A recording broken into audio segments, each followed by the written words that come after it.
ଆମର ଭିଡ଼ିଓଙ୍କୁ ଦେଖିବା ପାଇଁ ଲୋକଙ୍କର ସାଧାରଣ ଲୋକଙ୍କର କାମ ବନ୍ଦ କରିଛନ୍ତି ଭିଡ଼ିଓ ତାଙ୍କୁ ପଚାରିବା ପାଇଁ ଆସିଥିଲା। ଅନ୍ତୋଦୟ ଗୃହ ଯୋଜନା ଆପଣଙ୍କର ଏନ୍ଆର୍ଜିଏସ୍ରେ ଲୋକ କାମ କରୁଛନ୍ତି, ଆଜ୍ଞା ପଇସା ପାଉନାହାନ୍ତି। ପ୍ଲସ୍ ଆପଣଙ୍କର ଯେଉଁ କାମ ଆମର କରିଛନ୍ତି ଯେଉଁ ପଞ୍ଚାୟତ ପଇସାରୁ ସବୁ ତାଙ୍କର ବିଲ୍ ପଟା ବନ୍ଦ କରିବା ସେ ବାବଦରେ ଇଏ ତାଙ୍କର ମୁଖ୍ୟମନ୍ତ୍ରୀଙ୍କ ପ୍ରତି ଗୋଟେ ଦେଇଥିଲେ, ପ୍ଲସ୍ ରାଜ୍ୟପାଳଙ୍କୁ କଲେକ୍ଟରଙ୍କୁ ଏସ୍ପିଙ୍କୁ ଗୋଟେ କପି ଦେଇଥିଲେ। ତା ସତ୍ତ୍ୱେ ଆଜି ଆଇଥିଲି ବିଡିଓଙ୍କୁ ଭେଟିବା ପାଇଁ।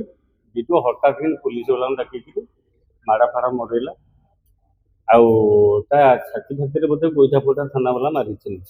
ମାରିକି ତାକୁ ଏଚେତା କରିଥିଲେ, ମେଡ଼ିକାଲକୁ ଆଣିଥିଲେ ମାହାକାଳପଡ଼ା ଯେଉଁ ତାଙ୍କର ଅଛି ସେଠୁ ଆଣିକିରି ଏଠି ରେଫର୍ କଲେ। ପ୍ଲସ୍ ମୁଁ ଆସୁଥିଲି ମୋତେ ବି ଧରିକିରି ମାଇଲେ ତାଙ୍କର ସେ ପିଲା ସବୁ ହେଉଛନ୍ତି ବିଜେପି ପିଲା, ସବୁ ପକେଇଛନ୍ତି ଅଶ୍ଳୀଳ ଭାଷା କରି କହିଲେ ତୁ ଝୁଅକୁ ଟେକିଦେବୁ, ବେପାର ନଗେଇଛୁ ଉଠେଇ ଏଇ ଟାଇପ୍ର କହିକିରି ମୋତେ ଦୁଇ ତିନିଟା ଖଣ୍ଡେ ଗୋଇଠା ନଗେଇଲେ। ମୁଁ ଅବଶ୍ୟ ସେ ପିଲାଙ୍କ ନାଁ ଜାଣିନି, ମୁଁ ତାଙ୍କୁ ଦେଖିଦେଲେ କହିଦେବି ଆଜ୍ଞା ସେ ପିଲା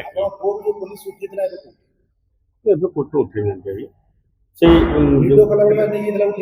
ଶୁଣନ୍ତୁ, ସେ ତା ଭାଇ ଭଉଣୀ ସାଙ୍ଗ ହେଇକିରି ଆସିଥିଲେ, ସିଏ ପଦାରେ ଠିଆ ହେଇଥିଲା ଭିଡ଼ିଓ କରୁଛି କ'ଣ କରୁଛି ମୁଁ ଜାଣିନି, ମୁଁ ତ ଘରେ ଥିଲି ଆଜ୍ଞା। ତାକୁ କିନ୍ତୁ ଜବରଦସ୍ତ କଲେ ତୁ କାଟି ଛାଡ଼ିଲି ଏଇଠି ଆସି କ'ଣ ଅଛି ଏବେ ଅଛି ଏଠି ମେଡ଼ିକାଲରେ କେନ୍ଦ୍ରାପଡ଼ାରେ। ଆପଣ ଅଭିଯୋଗ କରେন ଥାନାରେ? ନାଇଁ ଥାନାରେ କରିନି, ମୁଁ ଟିକେ ଝୁଅ ଟିକେ ପଚାରିକିରି କରିବୁ ଏସ୍ପିଙ୍କୁ ଦେବୁ ଗୋଟେ ଆଉ। କ'ଣ ଦାବି କରୁଛନ୍ତି? ଦାବି କରୁଛନ୍ତି ମୁଁ ନ୍ୟାୟ ଦରକାର।